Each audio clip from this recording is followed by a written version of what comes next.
गांव की जिठानी। शांति अपने दो बेटों अर्नव और आरुष के साथ शांति से जीवन बिता रही थी। लेकिन शांति के पति सोहन से उसकी कभी कभार थोड़ी अनबन हो जाती थी। एक दिन शांति रोज की तरह सुबह का खाना बना रही थी, तभी दरवाजे की घंटी बजी।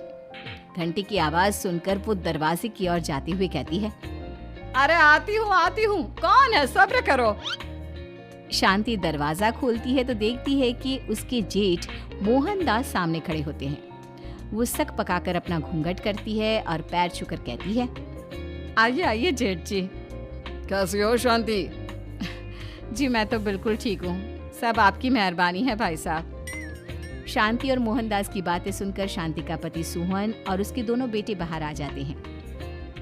अरे भैया राम राम, कैसे हो आप? राम राम भाई। अरे शांति, ऐसे खड़ी खड़ी क्या देख रही हो?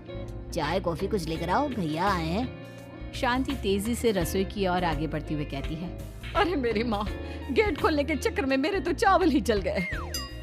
वो दौड़ी दौड़ी रसोई में जाती है और देखती है कि सारे चावल जल गए हैं। वो दोबारा चावल बनाने में लग जाती है। इतने में सोहन आवाज लगाता है, अरे शांति, तुम्हारे चावल का रोना खत्म हो गया हो तो चाय ले आओ। जी लाती हूँ अभी। शांति जल्दी जल्दी चाय बनाती है और मोहनदास को चाय देती है। सब एक दूसरे की खैर खबर पूछते हुए चाय पीते हैं। चाय खत्म होती ही मोहनदास शांति की ओर देखते हुए मजाक में कहते हैं, शांति, अब तुम्हारी चाय में दम नहीं रहा, अब हमें चाय बनाने वाली बदलनी पड़ेगी।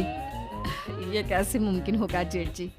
घर और बाहर का सारा काम मुझे ही करना पड़ता है और कभी कभी जल्दी जल्दी के चक्कर में काम बिगड़ जाते हैं, जैसे आज चावल जल गए। अरे इसी का तो हल लेकर आया हूँ। मैंने रिश्ता देखा है अर्नव और आरुष के लिए। दोनों लड़कियाँ बहुत सुंदर और सुशील हैं। अगर आप दोनों इजाजत दें तो बात करूँ आगे।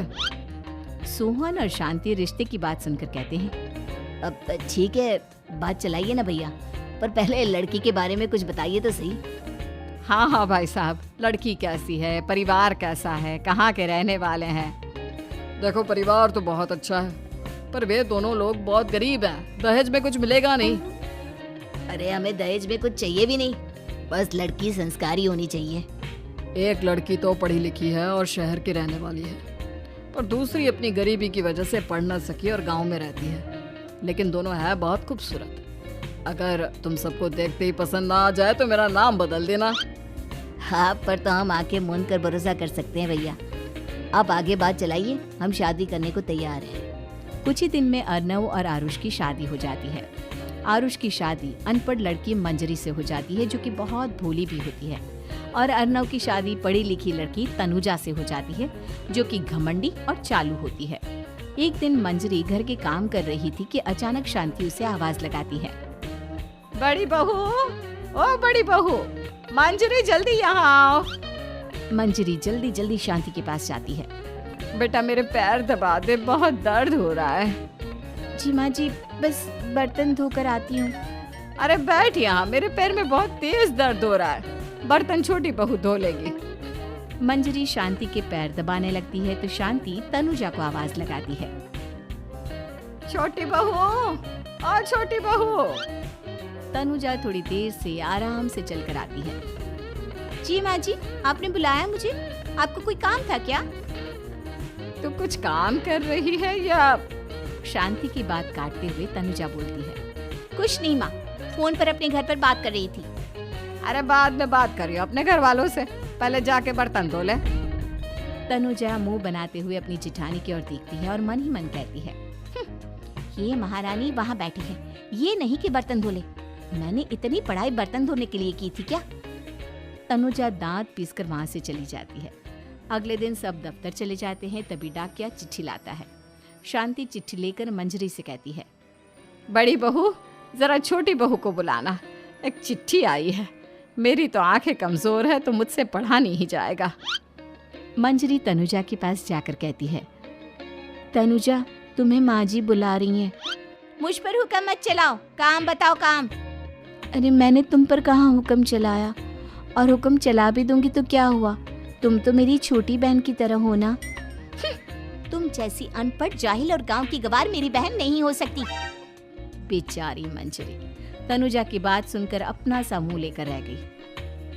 कोई चिट्ठी आई है, माँ जी तुमसे पढ़वाना चाहती है, बस इसलिए बुला रही हैं। मुंह टेढ़ा करके तनुजा मंजरी का मजाक बनाती हुए कहती है, अनपढ़ कहीं की।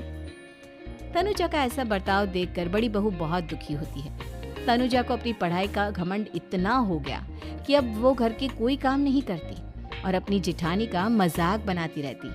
तनुजा का ये बर्ताव अब उसकी सास को भी नजर आने लगा था। एक दिन शांति ने अपनी बड़ी बहू से कहा, मंजरी, तनुजा हर समय तुम्हारा मजाक उड़ाती है, तुम्हें गुस्सा नहीं आता क्या? आता तो है माँ जी, लेकिन मैं क्या करूं? जब भी उसे कुछ बोलती हूँ वो और भी जली कटी बातें मुझे सुनाकर चली जाती है। मैं उसे अपनी छोटी बहन की तरह प्यार करती हूँ, लेकिन उसके दिल में मेरे लिए कोई इज्जत नहीं। बहू, तूने वो कहावत सुनी है, जुल्म करने वाले से ज्यादा जुल्म सहने वाला अपराधी होता है। मंजरी अपनी सास का इशारा समझ जाती है। वो अपनी देवरानी को सबक सिखाने की ठान लेती है और एक दिन शांति अपनी दोनों बहुओं के साथ बैठी थी तो शांति अपनी बड़ी बहू से पूछती है, अरे बहू, शाम होने को है, कुछ सोचा है क्या बनेगा खाने में? माँ जी, मेरे तो सर में बहुत दर्द है आज। मेरी प्यारी देवरानी ही कुछ अंग्रेजी खाना बनाकर खिलाएगी। सुना है पढ़े लिखे लोग अंग्रेजी खाना बहुत अच्छा बनाते हैं, क्यों तनुजा? इतना कहकर मंजरी अपनी सास की ओर देखकर मुस्कुरा दी। तनुजा अपनी तारीफ सुनकर बहुत खुश हो गई। इतने में शांति कहती है, ये तो सच बात है छोटी बहू, ये तो मैंने भी सुना है। हम भी पक गए हैं बड़ी बहू के हाथ का खाना खा खा कर। तनुजा, तुम्हारी माँ भी तो तुम्हारे खाने की बहुत तारीफ करती है, आज हमें भी खिला दो कुछ अच्छा सा बनाकर। शांति की बात सुनकर छोटी बहू और आसमान पर चढ़ गई, पर उसे ये कहाँ पता था कि उसकी सास और जेठानी उसे सबक सिखाना चाहती है। तनुजा अपनी तारीफ सुनकर खुश तो बहुत होती है, पर सोचने लगती है, मुझे तो कैसा भी खाना बनाना नहीं आता, अब मैं क्या करूँगी? अगर मैंने इनको सच बता दिया तो मेरी सारी इज्जत मिट्टी में मिल जाएगी। अरे छोटी बहू, क्या सोच रही हो? खिलाओगी ना अपने हाथ का अंग्रेजी खाना? छोटी बहू हाँ में सर हिला देती है। अचानक से उसके दिमाग में एक आइडिया आता है, मैं इंटरनेट से देखकर कुछ बना लेती हूँ, मेरी वाहवाही पूरे घर में हो जाएगी। मुझे कौन सा रोज रोज बनाना है। माँ जी, आज आप सबको ऐसा खाना खिलाऊंगी, ऐसा खाना खिलाऊंगी कि। इतने में शांति छोटी बहू की टांग खींचते हुए कहती है कि पता नहीं कैसा खाना खिलाओगी, ए ऊपर वाले हमारी रक्षा करना। इतना बोलकर शांति और मंजरी दोनों जोर जोर से हंसने लगते हैं। अब तनुजा रसोई घर में चली जाती है और खाने की तैयारी करने लगती है, पर उसे रसोई घर की चीजों के बारे में तो कुछ नहीं पता। जैसे तैसे सारी चीजें निकालती है और इंटरनेट पर देखकर खाना बनाती है। कुछ ही देर में सब लोग घर आ जाते हैं। अरे सुनते हो, आज का खाना हमारी छोटी बहू बना रही है। अरे वाह, आज तो फिर कुछ अंग्रेजी खाना खाने को मिलेगा। कुछ ही देर में खाना बन जाता है तो छोटी बहू सबका खाना लगा देती है। इतने में बड़ी बहू कहती है, क्या बात है देवरानी जी, आज तो बहुत अच्छी खुशबू आ रही है। ये बात तो सही कही बड़ी बहू तूने, खुशबू तो अच्छी है, ऐसी खुशबू तो मेरे खाने में भी नहीं आती। सब मिलकर छोटी बहू की बहुत तारीफ करते हैं और छोटी बहू 7वें आसमान पर बैठ जाती है। अब सभी खाना खाते हैं। जल्दी जल्दी दो, अब तो मुंह में पानी आ रहा है। हाँ हाँ, मुझसे भी नहीं रुका जा रहा। जैसे ही सोहन एक निवाला खाता है तो उसकी आंखों से पानी आने लगता है। ये देखकर शांति सोहन से पूछती है, क्या हुआ जी, खाना इतना अच्छा बना है कि आंखों से पानी आ गया? सोहन चुप रहता है और धीरे धीरे से खाना शुरू कर देता है। इतने में सोहन छोटी बहू से कहता है, बेटी तुम भी तो खाओ, तुम क्यों रुकी हो, खाना सच में बहुत अच्छा है। ये कहकर सोहन जोर से हंस देता है। फिर सब खाना खाने लगते हैं, लेकिन खाने में नमक और मिर्च तेज हो गई थी। तनुजा से कोई कुछ नहीं बोलता, बल्कि उसे भी खाने को कहते हैं।